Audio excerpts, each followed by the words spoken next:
할렐루야. 우리 옆 사람과 이렇게 인사할까요? 얼굴에 꽃이 피셨습니다. 네.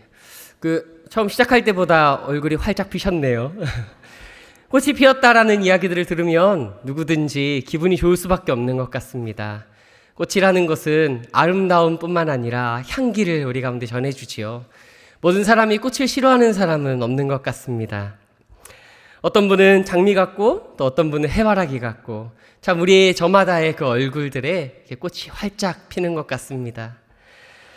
사실 우리들의 인생은 꽃과 참 많이 닮아있다 그런 생각이 듭니다. 화사하게 피어나는 순간이 있지만 금세 피어져버리는 것이 꽃이기도 하지요. 어떤 사람의 인생을 보면 그 꽃이 활짝 피지 못해서 참 어려울 때도 있습니다. 또 어떤 사람의 인생을 보면 그 꽃이 참 힘겹게 피었는데 참 이게 할미꽃인지 장미인지 분간이 안 갈 정도로 이게 무엇인가 싶은 인생도 있습니다. 또 어떤 인생을 보면요, 그 꽃이 활짝 피었는데요, 그 꽃이 이내 곧 쉽게 시들어버리는 그런 인생도 있는 것 같습니다. 오늘 말씀을 통해서 오늘 우리에게 주시는 그 말씀을 되돌아보면서 이 꽃에 대한 이야기들을 좀 해보고자 합니다. 지난 8월 광복절에요, 제가 우리 유엔 로타리에 있는 일제강제동원 역사관에 아이들과 함께 갔었습니다. 갔는데 많은 행사들이 진행되고 있더라고요. 입구에서부터 막 이렇게 무슨 순서지 같은 것들을 이렇게 나눠주는 것을 좀 받았습니다. 뭔가 보니까 이것들을 이렇게 관람들을 쭉 하고 나서 체험들을 하면 그 암호들이 있는데 그것들 다 수집해서 다 해독해서 오면 선물을 주겠다는 거예요. 또 선물에 그냥 지나칠 수 없죠. 그래서 아이들과 선물 준단다 하고 이제 모든 포인트가 어떤 역사관을 이렇게 둘러보는 것이 아니라 선물에 꽂혔습니다. 그래서 막 지나가면서 암호들이 어딨는가 이렇게 찾아보기도 했는데 그냥 암호가 있는 것이 아니라 다양한 체험들을 해야 되더라고요. 장작 2시간 반 동안 관람은 어디 갔는지 모르겠고 암호를 찾아 헤맸습니다. 줄은 또 왜 이렇게 긴지 그 체험들을 하면서 또 아이들과 함께 그 암호들을 해독하면서 그렇게 다 들고서 이게 선물을 받으러 이렇게 갔는데요. 세상에 선물이 뭐였는지 아십니까? 씨앗이었습니다. 해바라기 씨앗 3개. 씨앗을 받고 많은 고민이 됐습니다. 이거 까먹어야 되나? 이거 까먹으면 참 고소하고 맛있는데 이거 어떻게 해야 되나? 예준이랑 예서가 찾아와가지고 선물이 뭔지 이렇게 보고 나서 하고 갔습니다. 웃어야 되는지 울어야 되는지. 근데 또 이렇게 열심히 했는데 또 그냥 또 지나칠 수는 없지 않습니까? 씨앗을 심어가지고 해바라기를 좀 한번 꽃을 피워보자 그런 마음으로 심었습니다. 심어서 물도 주고 햇빛도 주고. 근데 여러분, 해바라기가 잘 자라요. 굉장히 잘 자라더라고요. 물만 주면 자랍니다. 물을 주고 하루 자고 일어나니까 그 뿌리가 나더라고요. 그리고 하루 물을 주고 또 다시 보니까 싹을 튀기 시작했습니다. 며칠 걸리지 않았어요. 그리고 또 물을 주니까 줄기가 자라나더라고요. 엄청 키우기가 쉽습니다. 그때 소망을 제가 또 이렇게 얻었습니다. 늘 식물만 키우면 죽이던 내가 드디어 꽃을 피워보는구나. 그래서 소망을 가지고 이게 꽃을 피우기 시작했는데 이게 일주일 지나니까 줄기가 굉장히 높이 솟더라고요. 근데 한 가지가 안 되는 게 머리를 계속 숙이고 있어요. 머리를 숙여가지고 이걸 어떻게 이게 머리를 이렇게 들어줘야 되나 이렇게 싶어가지고 어떻게 해야 되나 싶었는데 다음날 물을 주니까 얘가 머리가 무거웠는지 줄기가 이렇게 숙이기 시작했습니다. 물을 더 주니까 줄기가 이게 조금씩 더 이렇게 숙여지더니 시들었습니다. 제가 굉장히 소망을 가지고 있었거든요. 나도 꽃을 피워보는구나. 그래서 아이들에게 아빠가 이게 꽃을 피울 수 있겠다. 해바라기가 활짝 피면 우리 한번 꽃 핀 거를 보자. 근데 이 모든 한순간에 꽃이 지면서 저의 모든 소망이 지게 됐습니다. 그러면서 참 이게 허탈하더라고요. 허무함과 공허함이 몰려왔습니다. 내가 그동안 했던 게 뭔가. 아이들이랑 같이 가가지고 2시간 반 동안 그렇게 생고생을 했는데 씨앗을 3개 줬을 때 까먹었었어야 됐는데 그냥 먹는 게 남는 거라고 그때 까먹었었어야 되는데 이게 허무한 그 모든 소망들을 다 지게 하고 식물도 이게 꽃을 피워보지도 못한 채 허무함만 남았구나. 그런데 그 허무함을 이렇게 마음 깊숙이 이렇게 품고 허탈함 속에서 모든 것들을 낙심할 때 한 가지 스쳐 지나가는 생각이 있었어요. 뭐냐면 내가 무엇 때문에 지금 허무함을 느끼고 있는가? 도대체 나에게 이 허무함은 어디서부터 찾아왔는가? 정말 아이들과 함께 그렇게 시간을 쏟았던 것, 그렇게 열심히 암호를 해독하는 것, 그 모든 것들이 의미가 없었는가?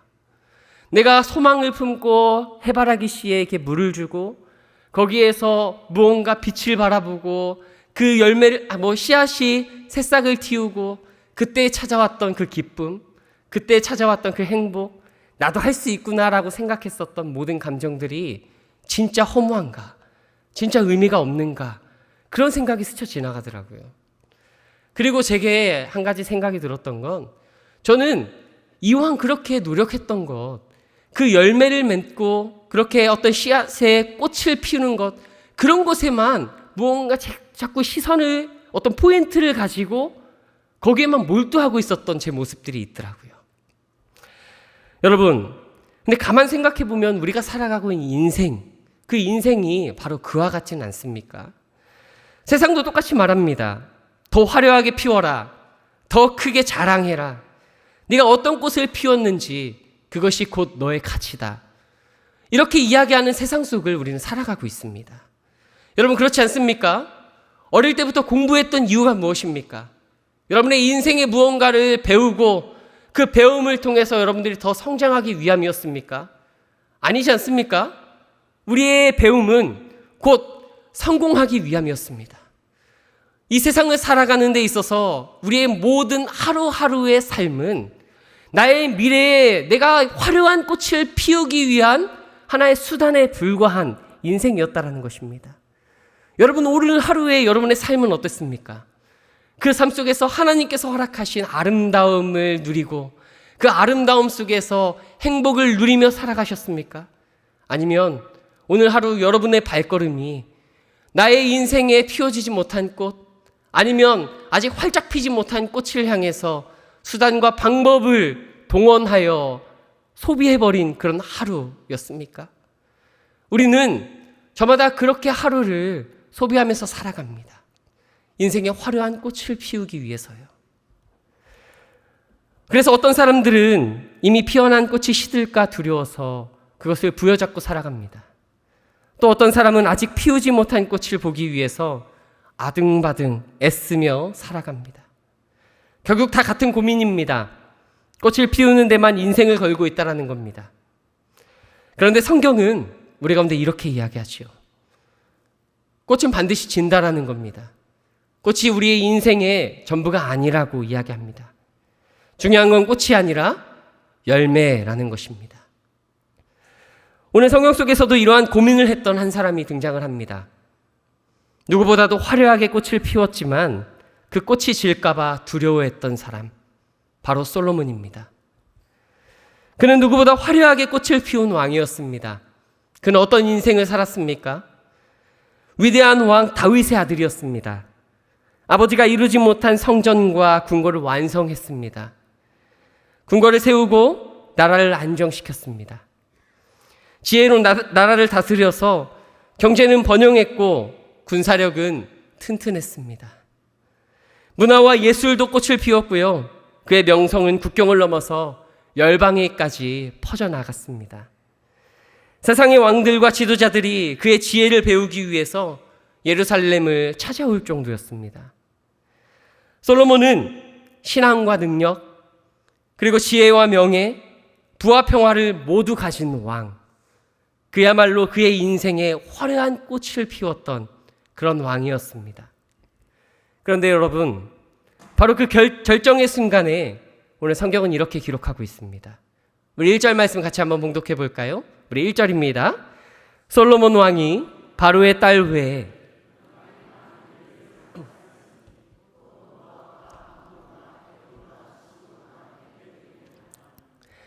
여러분, 이스라엘 왕에게 가장 중요한 것이 무엇일까요? 이스라엘 왕에게 가장 놓쳐서는 안 되는 것이 무엇일까요? 군사력일까요? 경제력일까요? 아닙니다. 그 어떤 사람보다도 더 중요하게 붙잡고 놓치지 말아야 할 한 가지, 하나님께 대한 온전한 사랑과 순종이었습니다. 왕이라 할지라도 그는 하나님 앞에서 한 백성일 뿐입니다. 그의 성공을 지켜주는 것은 지혜나 능력이 아니라 하나님과의 관계였다라는 겁니다. 그런데 지금 솔로몬은 어떻게 하고 있습니까? 이방의 많은 여인을 사랑하였으니, 오늘 이렇게 이야기하고 있습니다. 당시의 왕은요, 혼인이라는 것이 단순히 한 사람과의 그 관계, 어떤 사랑의 그 연민, 그것만을 의미하진 않았습니다. 그것은 곧 정치적 동맹이었고 군사적인 동맹 보증이었습니다. 애굽의 공주와 결혼한다는 것은 최강대국과 평화조약을 맺는 것과 다름없었습니다. 또 모압, 암몬, 에돔, 시돈의 여인들을 아내로 맞이한다는 것도요, 각 나라의 안전을 확보하기 위한 전략적인 선택이었다는 겁니다. 겉으로 보면 지혜로운 외교술처럼 보여졌습니다. 어쩌면 하나님께서 주신 그 지혜를 가지고 하나님께서 주셨으니, 하나님이 생각하게 하시고 판단하게 하시고 분별하게 하셨으니 그것이 합리화됐던 것처럼 여겨졌을지도 모르겠습니다. 그런데 그것은 비단 겉모습으로 드러나는 어떤 전략적인 정치적인 어떤 행위에서만 그친 것이 아니었다는 겁니다. 속 깊은 곳에서는 불안이 있었습니다. 하나님만을 붙잡고 하나님께서 허락해 주시는 평안, 하나님께서 허락해 주시는 그 안정 속에서 그는 그 관계 속에서 그 모든 것들을 꿈꿔야 했습니다. 그런데 그는 하나님만으로는 그 불안이 해결되어지지 않았다는 거예요. 그래서 인간적인 방법을 부여잡기 시작했다는 겁니다. 자기의 힘으로 그 불안을 붙들고 스스로 보장하려고 이방 여인들과 혼인을 택하고 있더라는 겁니다. 그러나 문제는 단순한 아내가 많아진 것들이 아니었습니다. 단순한 사랑하는 사람들이 많아진 것만이 아니었다는 겁니다. 문제는 마음이었습니다. 4절 말씀은 이렇게 기록하지요. 우리 함께 봉독해 보겠습니다. 솔로몬의 나이가 많을 때에 그의 여인들이 그의 마음을 돌려 다른 신들을 따르게 하였으므로 왕의 마음이 그의 아버지 다윗의 마음과 같지 아니하여 그의 하나님 여호와 앞에 온전하지 못하였으니. 여기서 중요한 것은 마음이 돌려졌다, 이 표현입니다. 히브리어 원어를 보면 이 말은요, 단순히 한순간에 마음이 돌려졌다 그런 뜻이 아닙니다. 조금씩 기울어졌다라는 의미를 가지고 있어요. 마치 배가 처음에는 1도 작은 각도 틀어졌는데 그 목적지가 달라지는 것처럼 솔로몬의 마음도 서서히 하나님께 멀어져 가기 시작했다는 겁니다. 또 성경은 그의 마음이 온전하지 않았다 이렇게 덧붙입니다.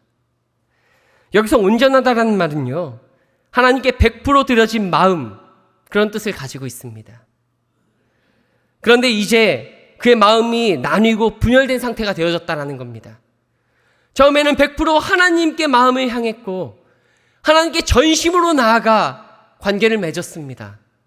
그런데 어느 순간 그 마음의 작은 의심과 불안이 하나님과의 관계에 틈을 보이기 시작했고 그 틈 사이에 하나님과 멀어지는 균열들이 조금씩 심해지기 시작했다는 거죠. 겉모습은 성전과 궁궐, 부귀와 영광으로 화려했지만 중심은 이미 흔들리고 있었습니다. 여러분, 이것은 마치 큰 나무가 겉으로는 화려해 보이지만 그 뿌리가 썩어져 가기 시작하고 그 안에는 그 벌레들이 조금씩 나무를 갉아먹는 것과 같습니다. 지금 당장은 푸르지요. 지금 당장은 화려해 보이고 푸르러 보입니다. 그러나 시간이 지나면 결국엔 썩어져서 시들어버리고 죽어집니다. 겉은 번듯해 보여도 마음이 하나님께 있지 않으니 그 무너짐이 시작되어졌다는 것입니다. 사랑하는 성도 여러분, 오늘 이 솔로몬의 이 모습이 우리의 모습이진 않습니까? 우리도 꽃이 질까봐 불안해합니다. 건강이라는 꽃이 질까봐 우리는 조급해하고 불안해합니다. 성과가 줄어들고 사람들의 인정이 사라질까봐, 그러한 화려했던 꽃이 시들어져 버릴까봐 우리는 염려합니다. 어쩌면 그런 꽃을 피워보고자 우리는 부단히 노력할지도 모르겠습니다. 내 인생에 언제 꽃이 필까? 언제 건강이라는 꽃은 화려하게 필까? 언제 나의 가정에 평안이라는 꽃이 필까? 언제 나의 가정에, 나의 삶 가운데 불안은 화려한 꽃이 필까?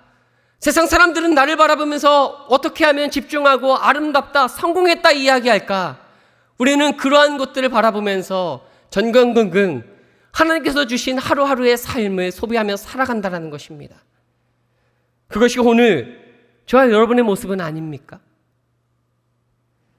그래서 우리는 더욱더 붙잡고 더 움켜쥐려 합니다. 그런데 이상하게도 그렇게 붙잡을수록 우리의 마음은 점점 더 하나님께 멀어지는 것들을 바라보게 됩니다. 우리가 세상의 꽃을 붙잡으려 하면 할수록 신앙의 중심은 조금씩 기울어져 가는 것들을 보게 되어진다는 것입니다.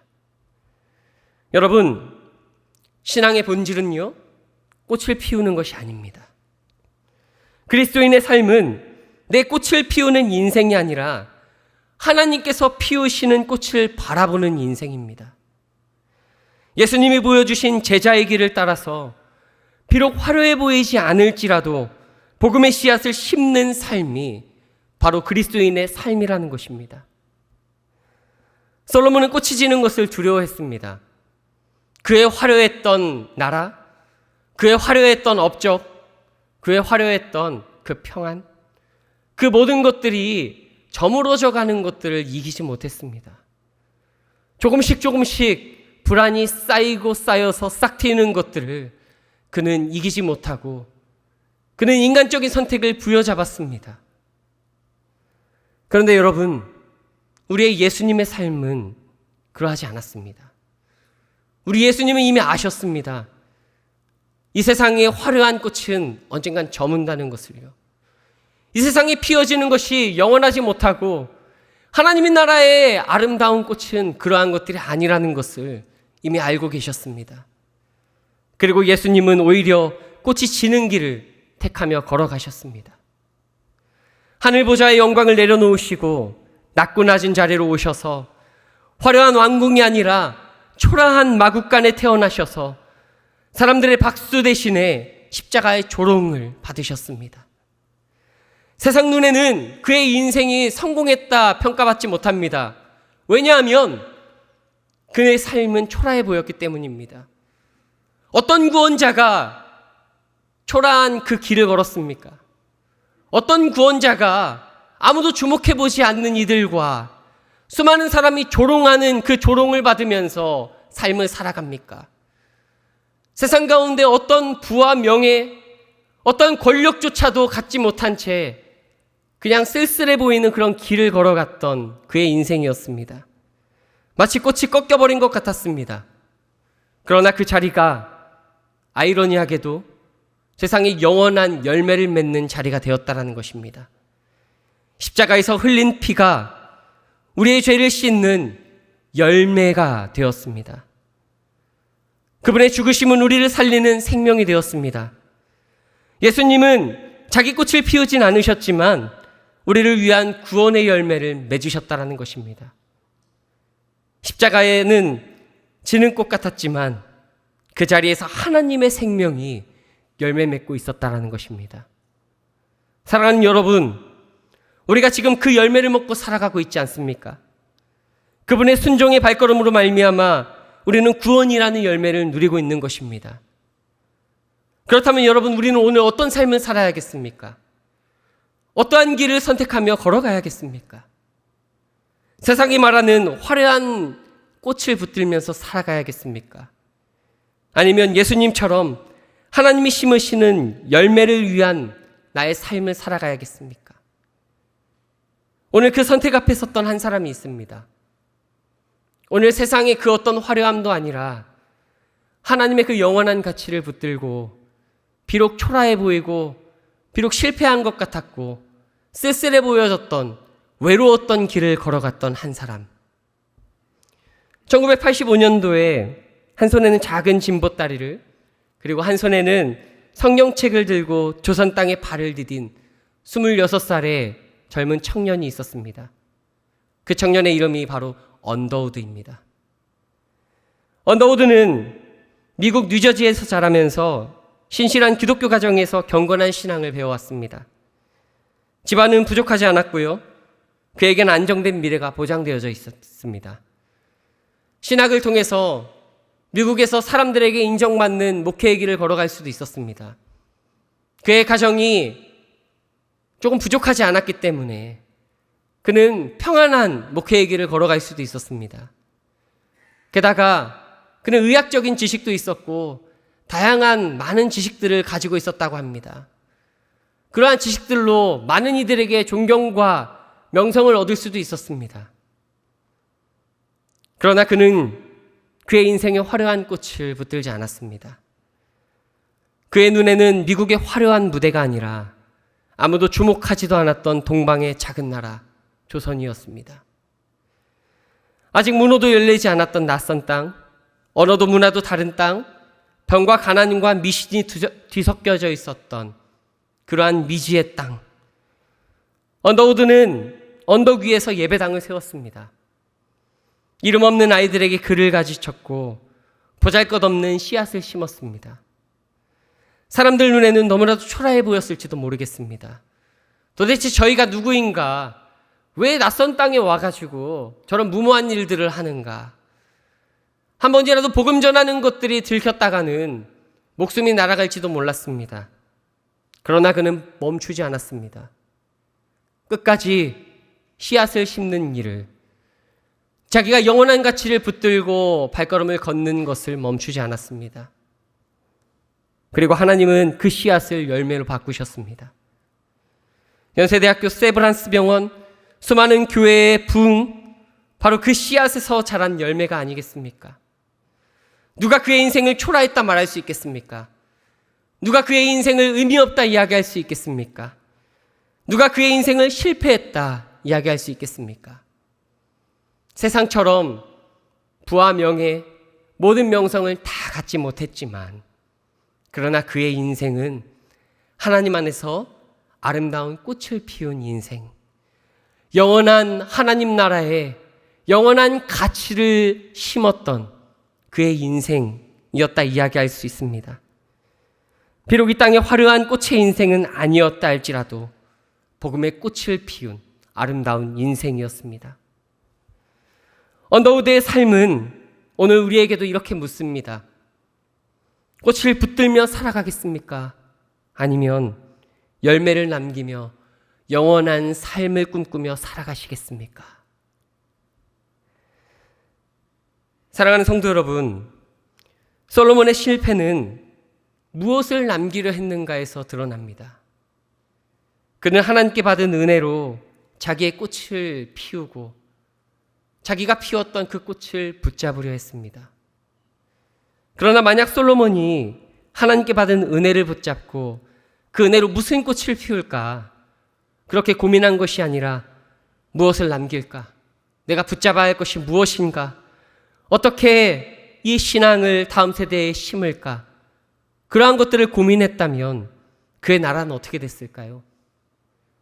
그의 지혜와 부와 성전이 아니라 하나님을 향한 믿음의 중심을 끝까지 지켜냈다면 그의 나라는 끝까지 하나님의 나라로 서 있지 않았겠습니까?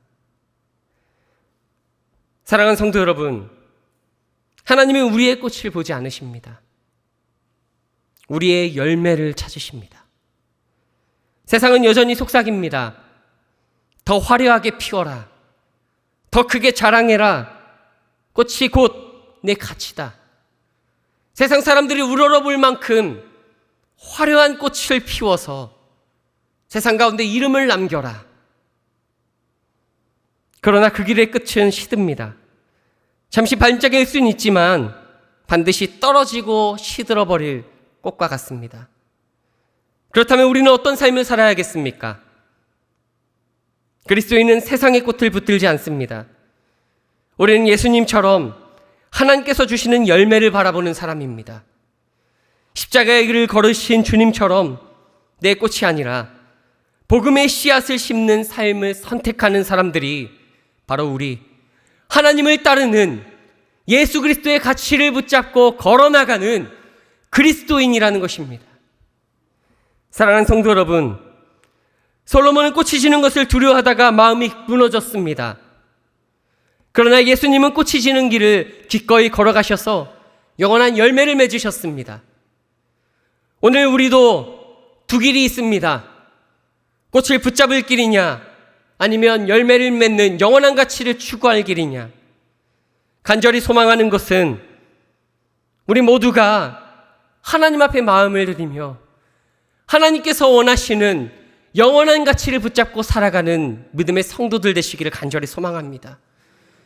이 땅의 화려한 꽃이 아닙니다. 하나님께서 원하시는 하나님의 나라의 가치, 이 땅 가운데 복음의 씨앗을 심는 아름다운 발걸음을 내딛는 저와 여러분의 삶이 되기를 간절히 소망합니다. 꽃은 반드시 집니다. 그러나 열매는 남는 것입니다. 저와 여러분의 인생이 주님 손에 붙들린 열매 맺는 인생이 되시기를 주의 이름으로 간절히 축원합니다.